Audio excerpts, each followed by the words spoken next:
good to be back with you all. I had a good week.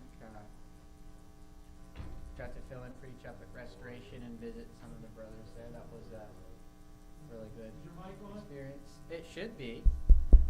Yeah, you might need turned up a little bit.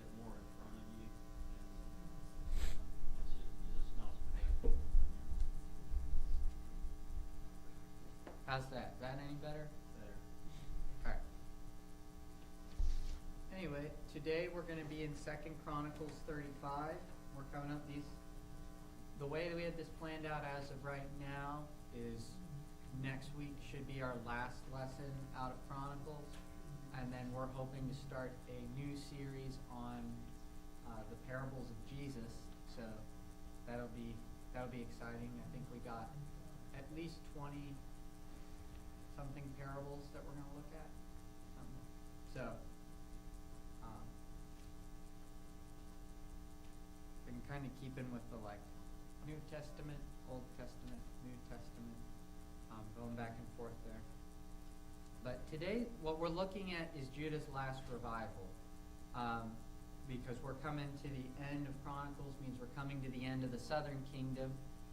Josiah, as we mentioned last week, is considered the last good king of Judah. And even though there's 4 rulers who come after him, they're all given half a chapter together because their reigns are so short and ineffective, and the people are so wicked that it's kind of just, this is over.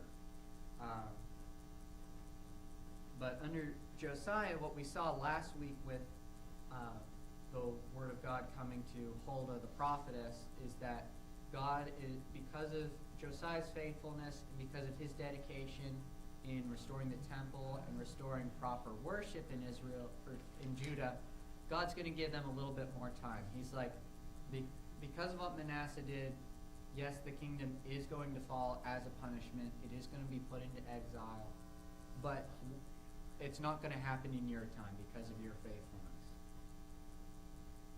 And kind of a good lesson for all of us in realizing that we as people are always on borrowed time. It's a gift that God gives to us, is how long we live. And we're supposed to use it for his glory. And kind of now should be making the best they can with the borrowed time God has given them. It's kind of a mindset for how we're supposed to live our lives. So besides restoring the temple, the other major revival indicator you see in Josiah's reign, it's kind of like Hezekiah's reign, is they're going to restore the Passover. Now, we talked about the Passover a little bit more when we discussed Hezekiah. It's obviously, or can someone tell me what the Passover was remembering specifically, the event? When the angel of death didn't kill the firstborn in the Israelites. Yeah. Yeah, so right before Israel leaves Egypt, God sends the 10th plague, the death of the firstborn, on Egypt, and the Israelites were instructed to put the blood of Passover lamb that they were going to eat on their doorposts, and when they did that, the death was going to pass over that house. I know various preachers, but I know Doc Smith always points out that this is always the starting point. You know, we see that in the book of Acts. They start the history with that point because it makes the nation, you know, there they were, they were free. Now what do they need to do? So they always start at this point. Yeah, and it's very important because it's when technically you can say the nation of Israel starts with Abraham, but at the time that he and even when Jacob and the patriarchs moved down to Egypt, they're really only a large family at that point. They're not quite what we would think of as a nation. By the time they leave Egypt, there's estimated somewhere around 2 million Jews at that point. And so that's an identifiable nation being set free from Egypt. And so that to them really appears like a starting point. Because even though it technically begins with Abraham, that's when it's really identifiable. That's when God sets them free. So this is a very important holiday. Now, you would think with such an important holiday that after several times when good kings try to get it restarted, that they would keep going with it. It's also like if you could imagine, only under good presidents in the United States did we start remembering Christmas again or something. And then under lesser presidents, we weren't celebrating Christmas. That's probably the closest we can get. And the way that we celebrate Christmas probably doesn't have the same kind of depth and importance as the Israelites were supposed to be celebrating Passover. Thanksgiving Would be much closer. a better Thanksgiving. analogy, because some presidents said, hey, let's have a Thanksgiving, and for a long time it was maybe they did, maybe they didn't. Yeah, perhaps that's a slightly better analogy. But that's kind of like trying to give us a picture of what it's like to, your nation has this most important holiday that so important God commanded you to celebrate it, yet you're only celebrating it every few years. Now, what do we see, or I'm going to start reading about what happens with Josiah's Passover. Can we get a volunteer for chapter 35, verses 1 to 6?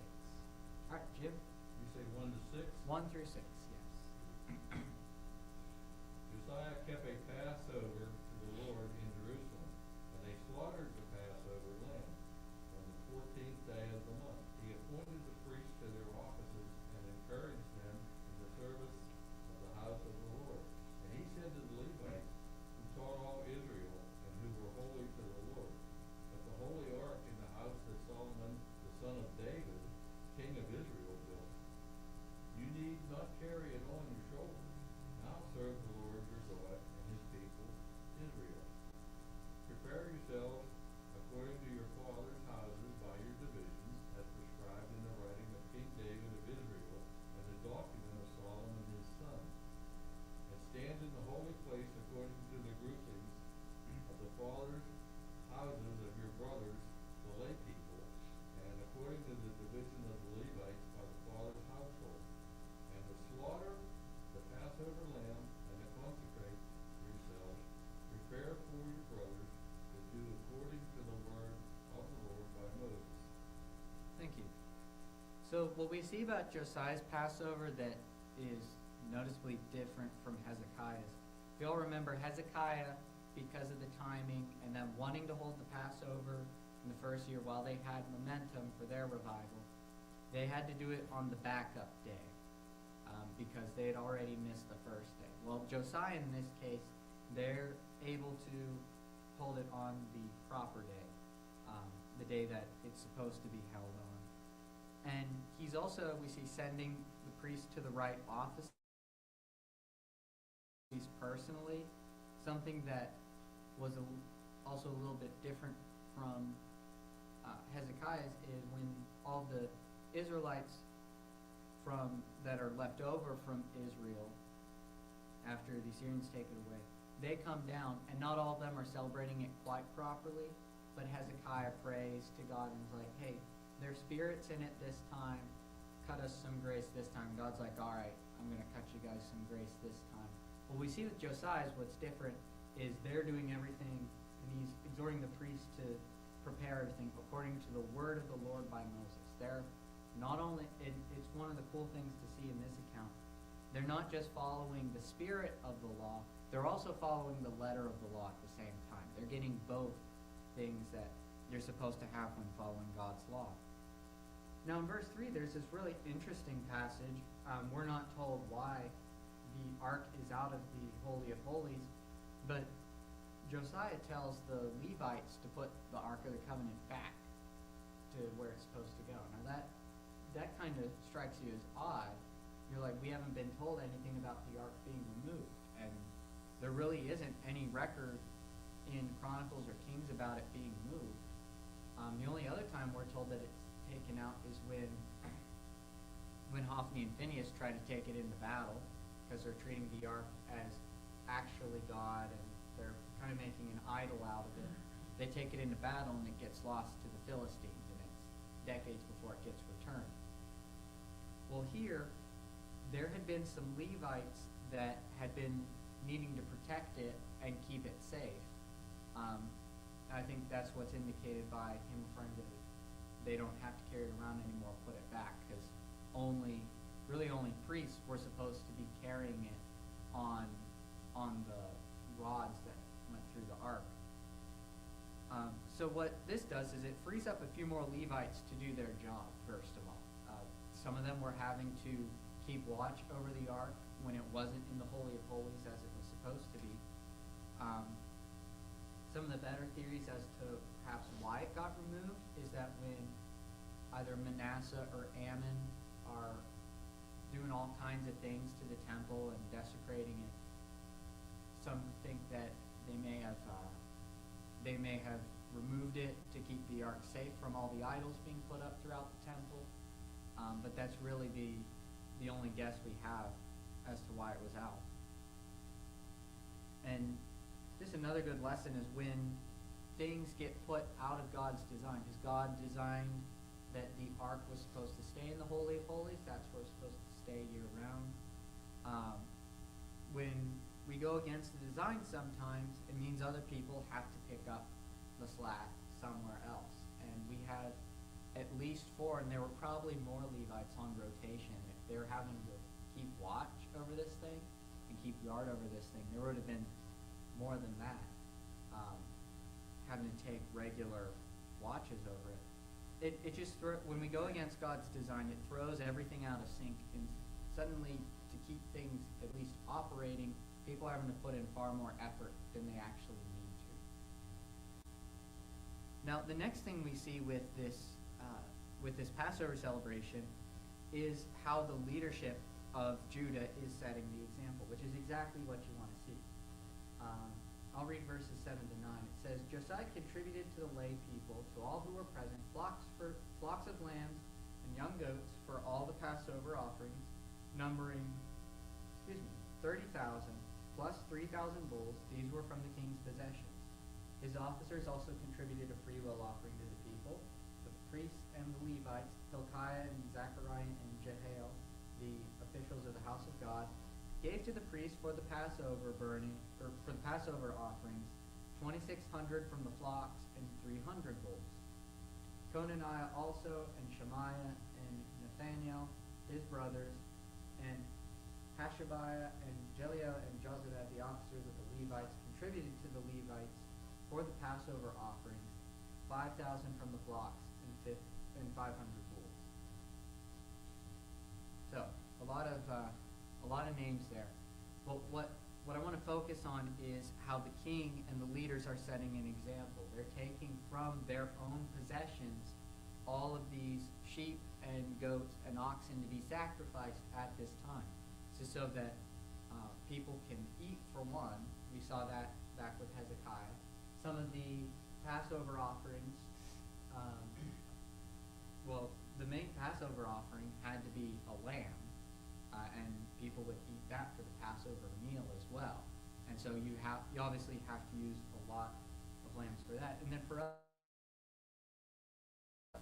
a lot of those required bulls. So we have to use a lot of animals, basically. We're looking somewhere almost 40,000 animals getting sacrificed within a short amount of time. Another reason you're glad we're under the new covenant. That's a lot of sacrifices.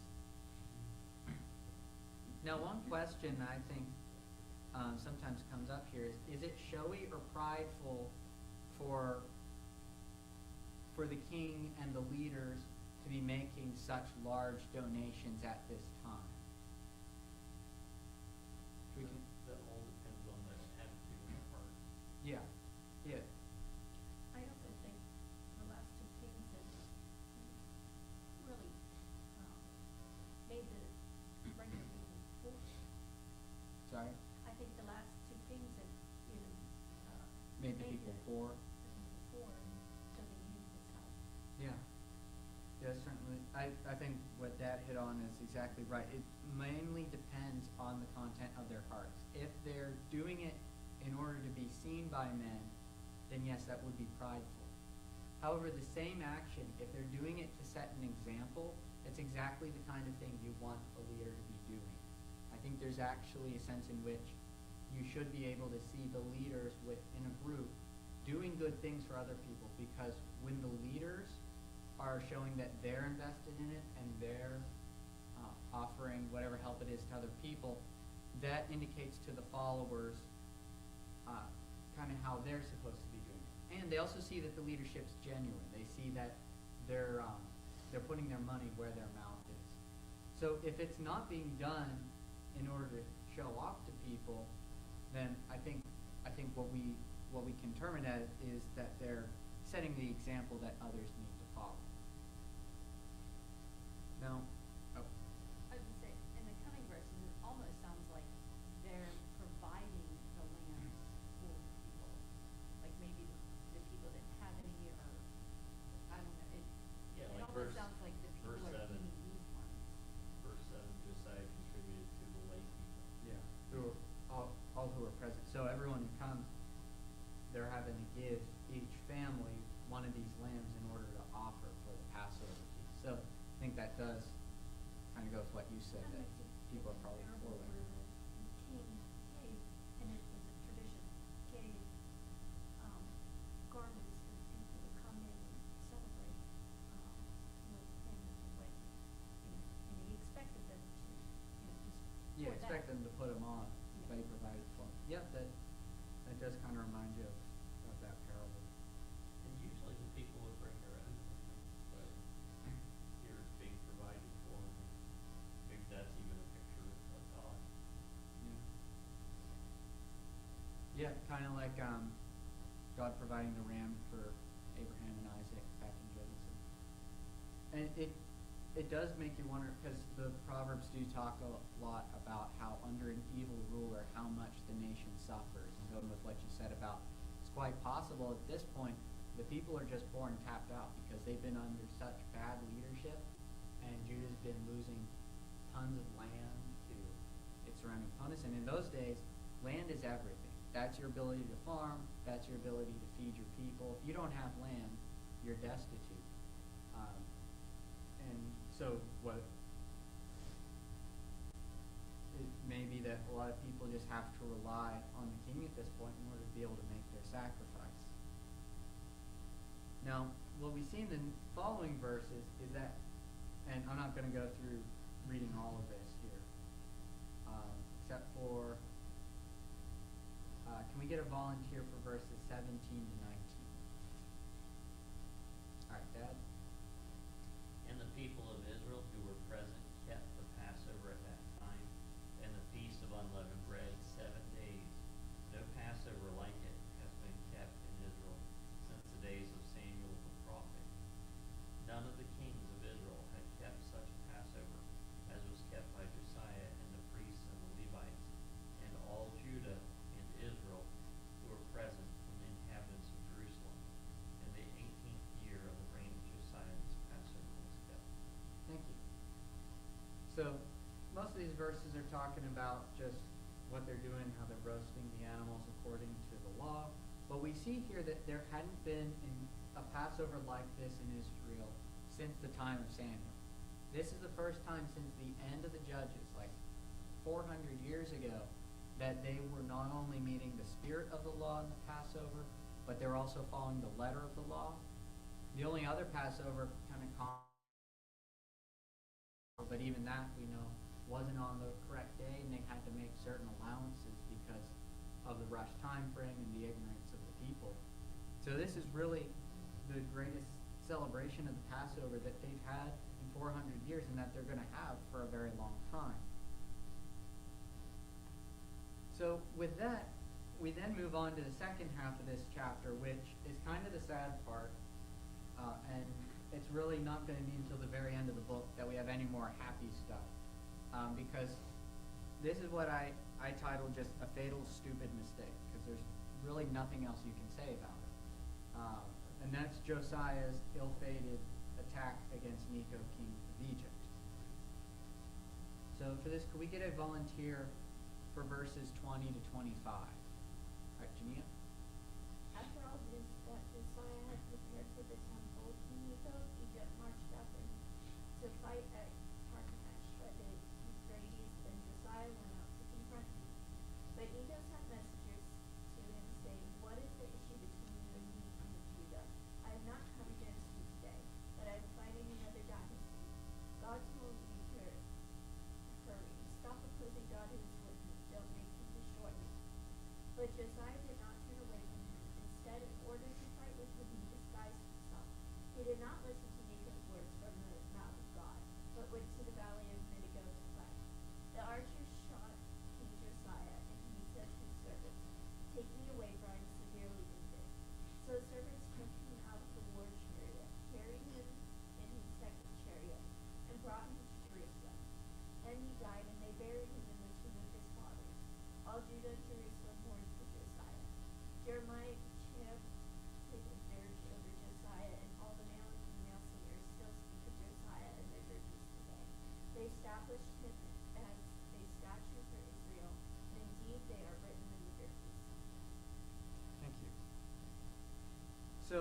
what we see here is the king of Egypt, he's going up to fight. I believe he's either uniting with Babylon against Assyria, or he's uniting with Assyria against Babylon, because one outside Israel in the Near East, Assyria, Babylon, and Egypt are kind of the three powers right now. One of them's getting too powerful, and so the other two are trying to stop him. So what's probably happening is Necho is skirting the edges of Judah's territory, and at least getting close with his army, and so that makes Josiah uncomfortable. At least this is the most charitable interpretation of what Josiah does, is Necho's making him uncomfortable, he's getting close to the edges of Judah, and so he goes to fight Necho. Now, I say that's the most charitable because some of those things don't quite match up. For one, Josiah receives some word from God through Necho that he isn't supposed to fight him, and that Necho's just passing through and isn't going to touch Judah at all. Some people will try to argue perhaps Necho's making this up or engaging in propaganda to try to pull one over on Josiah. Well, the problem with that is the chronicler seems to confirm that Necho did receive word from the mouth of God. And that's not completely out of the realm of possibility. Back in Numbers, there's a kind of prophet of God, Balaam, who does receive words from God and gives those words to pagan kings. God doesn't just communicate with Israel and Judah in the Old Testament. And so it's completely possible that he's receiving it, and in fact probable given the commentary from the chronicler. Now, apart from that, you have to wonder, why would Josiah do this? For one, it's the three powers surrounding you aren't going to be attacking you. God's saying that. Why would you interfere with your enemies when they're fighting each other? Further, if you just think that they're going to be, if Necho's trying to pull one over you and he's trying to do a sneak attack, well, why are you disguising yourself to go into battle? Why not just meet him outright? And even further, why not consult with the high priest or any of the prophets about this matter? We see here that Jeremiah is active in Judah at this time. He had already received words from the Lord from Huldah the prophetess. There's multiple prophets. There's the Ummim and the Thummim at the temple. There's many ways that he could ask God about this important matter, but we don't see that he does that.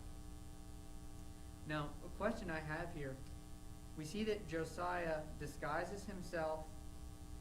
He's shot with an arrow, tells his servants to take me away from wounded, and dies in the chariot on the way back. Yeah, it sounds like King Ahab. And in fact, the words that he says are almost the same. In chapter 18:33, Ahab says, "Turn around and take me out of the fight, for I'm severely wounded." Here Josiah just says, "Take me away, for I'm badly wounded." My opinion on this is that this is the chronicler pronouncing judgment on Josiah's actions here. I don't think even though we clearly see Josiah's a good king, follows the law better than just about any of the kings, this is one particular mistake where I think the chronicler is like, yeah, he was out of line on this one. There are simply, in my mind, we've seen before where, for instance, he'll refer to one of the kings of Judah like Manasseh, doing real evil, as a king of Israel, as a term of punishment. And there's simply too many similarities to the Ahab account for that to be a coincidence, I think. It's one of those cases where even when you're a good guy, think of Peter in the New Testament, you're a good guy, God won't stop him from being done. Yeah. Making some better, because he gave us free will.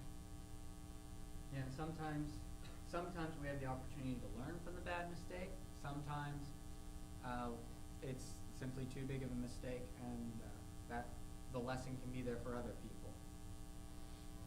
You gotta wonder if, they grappled with certain questions like, he was a really good king, why would he die in battle? And maybe the chronicler is kind of answering that by saying, apparently he didn't check with anyone. He got word from Necho,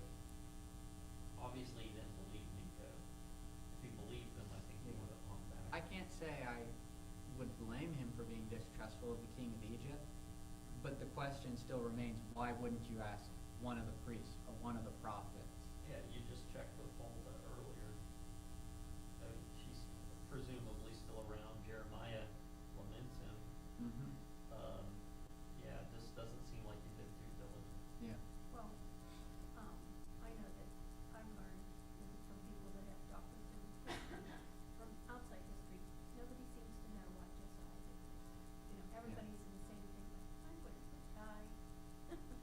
Not check.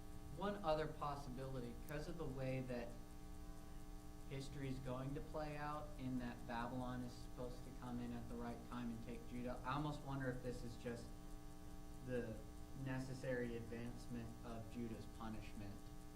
Is God's given them the extended amount of time, and so That was just it. this has to be it, because the time's coming. Which is kind of obviously sad to think about. But what I do find interesting here is the reaction of the people. Despite we've been told that the people at this point are pretty much just wicked and rebellious and really aren't changing much, even though there is some good leadership to be a light in these dark times. It's really not going to be enough. And we do see that even the wicked people are mourning for the loss of a good king. Even they can realize when times were good, when they had strong leadership. And we just see the value of a good leader and how that alone can bless a nation, even if the people are kind of awful. We're so used to seeing in the Bible where God says, I'm going to punish you, and then when someone repents, he says, oh, I'm relenting. Mm-hmm. But in the prior chapter, he basically told them through Huldah, I'm going to punish you, and this is not going to change. Mm-hmm. And then he said, but I'm not going to do it while Josiah is alive. And so your point that maybe this was time, it was just time. We don't know exactly what's going on with Nebuchadnezzar, but maybe it's time for Nebuchadnezzar to arise, and these things are going to start transpiring, and they can't happen in Josiah's time. So his life is just cut short. Yeah. And you know, I don't know that we can say anymore. We just don't know. We don't know why he did it. Yeah, and so we see the people's reaction, and even on just a more, I don't know, less spiritual level, more just a practical history level, it's easy to lose sight of just how earth-shattering an event this would be for Judah, because with the exception of Saul, when the kingdom is united, no other Judean king dies in battle. Some of them lose a battle, they come back and they're assassinated later, but this is the only time up to this point that a king of the southern kingdom has been killed in battle. So And- that's and then a they have major shock for and all of them. for it to be a good king. Yeah. Is this happening things going on here? And you see that leading to a lot of these laments. Well, and God often points out the fact that this is cumulative. He didn't punish them because Manasseh was a bad king. It started with Rehoboam and Jeroboam and continued on and on and on and on. He just finally, said this was enough. Yeah. Now, one last issue to clear up in verse 25 here is it refers to the Lamentations. Now, this is not believed to be referring to the Book of Lamentations because, first of all, for the subject matter. And I should also mention, it's saying the Lamentations does depend on your translations. For instance, when we read it out of Geneva, which one do you have for translation? Okay, so CSB refers to it as the dirges, and says that these are an ordinance. So what is most likely the case is they made some kind of very public or official script of mourning for the king in this instance, and they're calling this Lamentations. Incidentally, that is also a book that Jeremiah will write, but he doesn't write that about Josiah. He's writing that about the fall of Judah and Jerusalem in a couple of years from now. Now, to close this up, there is a unique conclusion to this that still just makes you scratch your head a bit. Can I get a volunteer for the last two verses, 26 and 27? Oh, Jason? Now the rest of the acts of Josiah and his goodness, according to what was written in the law of the Lord, and his deeds from first to last, indeed they are written in the book of the kings of Israel and Judah. Thank you. Now, the reason I say this makes you scratch your head is because we just read about and thought about, like, we don't know why Josiah went out to battle without consulting God. We know he's referred to as a good king. And here, in 26, in a way that none of the other kings have emphasized for them, we have emphasized that Josiah ordered his ways according to the law of the Lord. And more so than any of the other kings. So it makes you scratch your head even more as to why did he go down to fight. Maybe the answer simply is that it was Judah's time, and so even the good are caught up in their judgment. But Like I mentioned before, why would Peter pull himself away from the Gentiles that he was just fellowshipping with because some Jews from Jerusalem, he was the first one to prove or to preach to the Gentiles. yeah. God knocked him on the head 2 or 3 times, and yet he still does it because we're people. Yeah, I don't know. I just feel like Peter's mistake is kind of more understandable in just a social setting. Like certain friends come over and you start to distance yourselves from other friends. Something we're all But guilty of. he should have known better. Yeah, he should have known better. Well, for all of it, sometimes you make a poor decision and the consequences are more serious than others. Sometimes it just, it goes away and it was just a poor decision.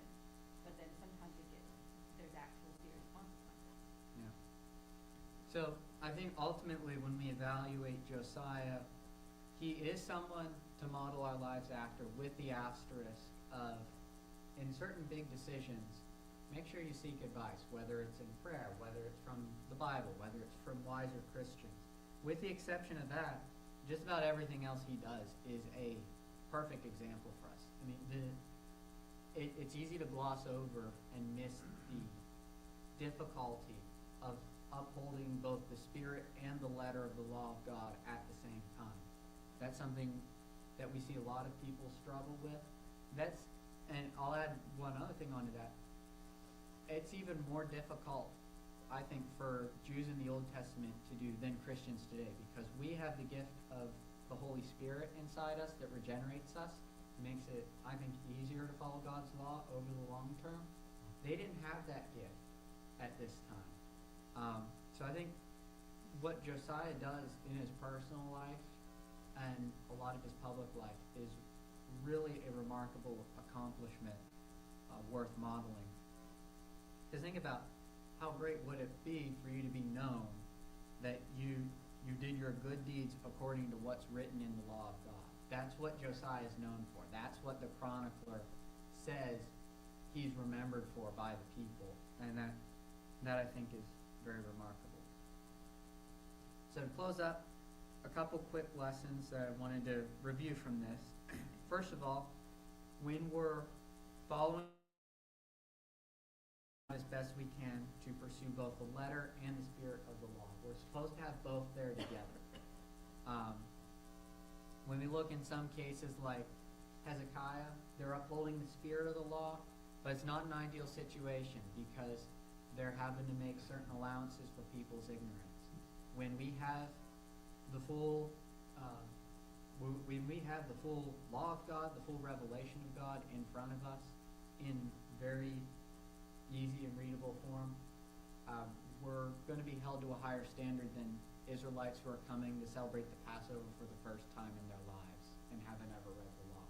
It's simply a different standard we're going to be held to because of what we've been given. And then on the other hand, we see when Jesus is talking to the Pharisees the importance of remembering the spirit of the law as well. Jesus often talks about how they were so focused on the letter, on tithing a tenth of their spices in their spice cabinet, that they were neglecting the weightier matters of the law, like I believe it says mercy and justice. It's easy to fall into either error, to be forgetting the letter or to be forgetting the spirit of the law. We should strive for both. Number two, whenever making large decisions, important decisions, and decisions that if you make the wrong decision, it could lead to fairly big consequences, seek counsel ahead of time. The one negative example we can draw from Josiah is not reaching out to either the high priest or the prophets or anyone before going to attack Necho. And finally, I think Josiah's life is also an example to us how even when we see that some type of earthly judgment is within view, or even when times are tough, we're still supposed to pursue righteousness, and God is still going, I think, to bless the pursuit of righteousness even amidst broader wickedness in the society. Because as we see with Josiah, his righteousness was enough that God spared Judah at least a couple more years. It may not be that many years, but we don't know when we're righteous how much judgment might be, or excuse me, how much grace God might extend in a season of punishment just because we try to stay faithful and righteous in His sight. So some good things to think about from Josiah. Are there any final questions? It seemed like God doesn't allow anything to be in the Bible to be without law. Yeah. Christ said you can fix everything, does it? I believe Well, it's like Elijah- Joseph and Daniel, maybe Elijah. Yeah, it's only a handful of people where, well, no, I wouldn't say Elijah. yeah, you can't say Elijah because even he shows some fear and lack of faith at one point. There's really only a handful of people in the Bible where truly nothing bad is written about them, and I think it's like Josiah, Daniel, and Jesus are like the only three. Because you think Moses, we have a gazillion mistakes that Moses made recorded, like I think we can kind of like safely the assume legal founder of the nation of Israel. Joseph and Daniel had their issues too. Yeah, we probably can. It's just not incidental to them. Yeah, I think in some of those cases it's God highlighting how good those men are in comparison with the times that they're in, and only having about 6 or 7 chapters written about you versus Moses. His story's covered over almost 4 books. So How perfect Jesus was in Yeah. comparison. yeah, considering Jesus also had at least more than he appears physically in at least 5 books. So I mean, it's it's obviously a high standard given it's the perfect standard, but they're major characters of the Bible. Most of them we see flaws in them to learn from. Well, with that, we don't know, I guess we could say against Daniel, but we know that all have fallen short. Mm-hmm. And so we know that, none of us, when Jesus came because we all fall short. Yeah. There might not be anything bad about Esther. Yeah, they're not They're not, super they major. just have like small books. Yeah. Good thoughts.